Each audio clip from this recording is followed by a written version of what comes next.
est profondément dangereux et pour tout dire anti-républicain d'assujettir la loi et l'application de la loi à des critères subjectifs, personnels et pour tout dire politiques. Parce qu'effectivement, ça vient d'être dit, une émotion positive et saine, si on laisse au gouvernement le soin de décider ce qu'il est, eh bien il dit que le combat antiraciste l'est, c'est bien.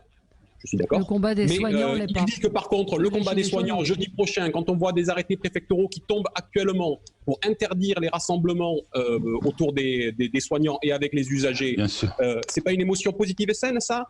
Quand les gilets jaunes se battent depuis des mois et des mois pour exprimer leur volonté de vivre, de pouvoir vivre dignement, c'est pas un combat positif et sain. Donc, ça ne peut pas être le gouvernement qui va décider de quel est le motif pour manifester.